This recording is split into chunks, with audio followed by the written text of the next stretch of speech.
Alors, si une confidence politique, vous garderez ça pour vous. Hein. C'était il y a 10 ans, non, un peu plus. 97, j'étais directeur général de l'industrie et quelqu'un m'appelle de Genève. Il s'appelle Nicolas Moretti. Et Nicolas Moretti, c'est le patron du forum de Davos. Forum de Davos. Que je connais, alors il me dit, voilà, j'ai appris que tu viens d'être nommé directeur général de l'industrie, mais c'est formidable, etc.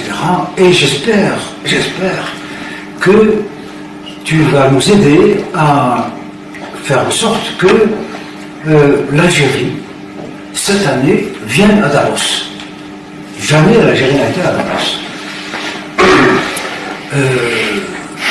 Alors j'ai dit, tu investis beaucoup sur moi, mais bon, je vais essayer, c'est vrai que tu as raison. Bon, j'avais la chance à l'époque d'avoir un ministre quand même, on avait des relations d'amitié, c'était mon chef, mais on avait quand même des relations sympathiques, un homme sympathique. Alors je lui en parle. Non, ça ne rêve pas de moi, ça. D'accord. On me le demande, et je te le demande, au moins parle-en à ton chef du gouvernement. Et puis explique-lui, c'est important. Alors nous sommes en 96 ou 97. Le contexte de l'époque, en 94, l'Algérie, alors il y avait la guerre civile, les islamistes, 200-300 morts par jour. Le fils, oui. Nous étions en cessation de paiement, on n'avait pas d'argent, ruinés, la famine guettait. Et on avait lancé un programme de restructuration industrielle et de privatisation, mais on ne pouvait pas le vendre à l'étranger, parce qu'il y a la guerre, parce que le voie n'est pas clair, un peu accusé de génocide. Bon. Et bon, alors j'en parle, je lui dis, bon, écoute, parle-en à la chaîne, on voit les arguments, c'est important. Vous voulez vendre votre programme de privatisation, vous avez besoin d'être aidé, vous avez besoin, voilà, si. Il en parle chez le gouvernement, je refuse d'entendre, j'insiste, il insiste, finalement ça arrive jusqu'au président. Et à l'époque, le président qui venait d'être élu, le général Zeroual, c'était la première fois dans l'histoire d'Algérie qu'un homme a été élu normalement. Et il a dit oui. On a dit oh, pourquoi pas. On lui a fait une note. Et il a dit pourquoi pas. Et donc nous voilà, mon ministre et moi, allons à Davos. Alors on arrive à Davos, c'est extraordinaire. Vous imaginez ce que c'est. Il y avait 17 ou 18 chefs d'État, je ne sais pas combien de chefs de gouvernement. Il devait y avoir chez mon père. Tous les grands patrons du monde et tout ça. Tout le temps. Alors, on arrive, il y a eu deux événements qui m'ont marqué, qui ont beaucoup compté dans le fait que je sois là, par exemple. Alors voilà, ça se passe bien, on participe à des tas de trucs. Et un moment donné, donc Nicolas Moretti m'appelle et me dit, écoutez, voilà, parce que l'organisation du Forum Davos organise des machines secrètes par en dessous. Il y a le formel, les il m'appelle, il me dit, on a reçu une information, voilà, les gens, les Israéliens m'ont approché et ils m'ont dit, on voudrait rencontrer le ministre de l'Industrie. Et Netanyahou, à l'époque était chef de gouvernement, voudrait rencontrer ton ministre.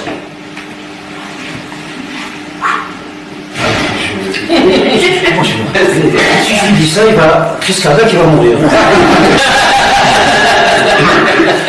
Alors j'arrive à toutes les précautions que vous imaginez, et je lui dis, voilà, Netanyahou est là dans sa délégation, il vient d'arriver, etc.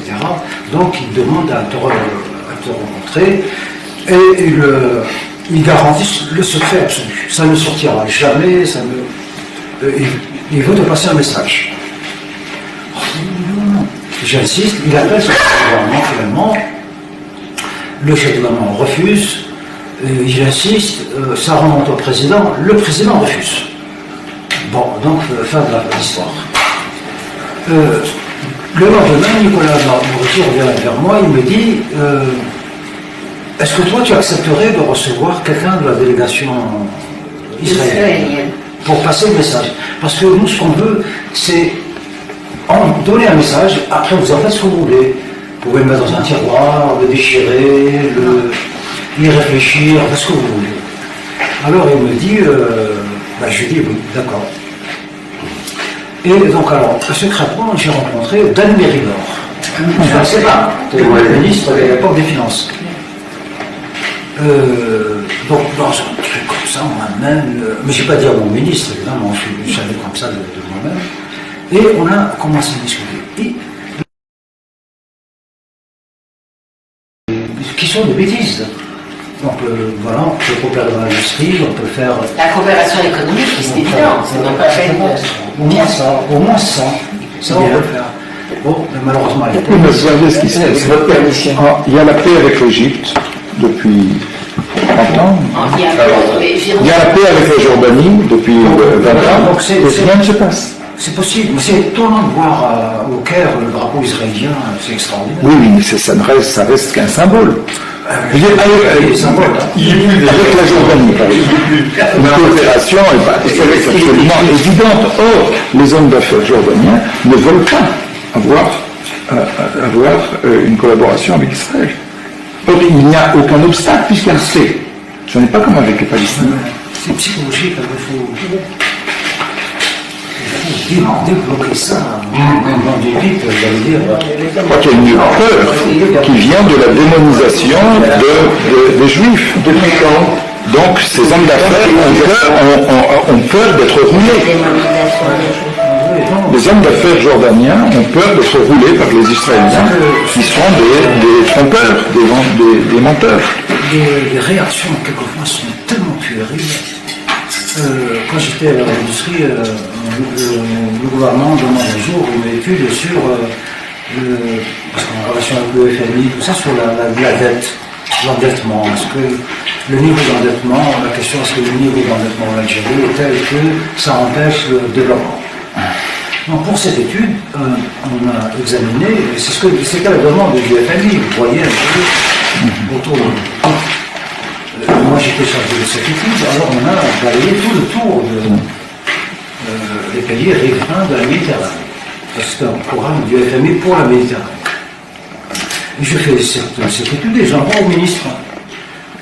Pas celui dont je parlais, un autre ministre. Le bonhomme saute au plafond. Et le secrétaire me dit, le ministre demande de venir d'urgence, il est dans une colère folle. Et alors j'y vais. Et je rentre, assieds-toi, et il me jette le rapport. Qu'est-ce que c'est que ça? Je fais, il n'y a rien, il de passer le page 22. Il n'y a rien. Il y a un tableau. 5e ligne, là. Taux d'endettement d'Israël, 25 trucs. Que fait Israël dans le rapport? Vous vous rendez compte, les petits. On m'a dit, il faut rentrer. Ah non, je dis, j'en ai pas. On a fait une étude sur l'ensemble des pays riverains, parce que c'est un programme pour l'ensemble des riverains de la Méditerranée. Israël fait partie de la Méditerranée. Il faut l'enlever. Je dis, enlevez-le vous. Moi, je refuse de faire ça. C'est comme ça. Alors, qu'est-ce qu'il a fait à un moment donné? Il prend la feuille, il a des chiffres. Je lui dis, vous faites ça, c'est ridicule, le rapport n'a plus de sens. Puisqu'on veut montrer que l'endettement jusqu'à un certain niveau n'empêche pas le développement. Israël se développe et sa croissance elle est comme ça. Donc c'est possible. Donc ça lui répond comment on s'endette. Alors en déchirant cette feuille, le rapport disparaît. Mais il l'a envoyé comme ça au gouvernement. Non. Mais n'empêche que au bout d'une année ou deux, il a évolué. À force de, il faut expliquer que il ne faut pas tout mélanger, qu'il y a des responsabilités quand on est ministre, on ne fait pas passer ces petits caprices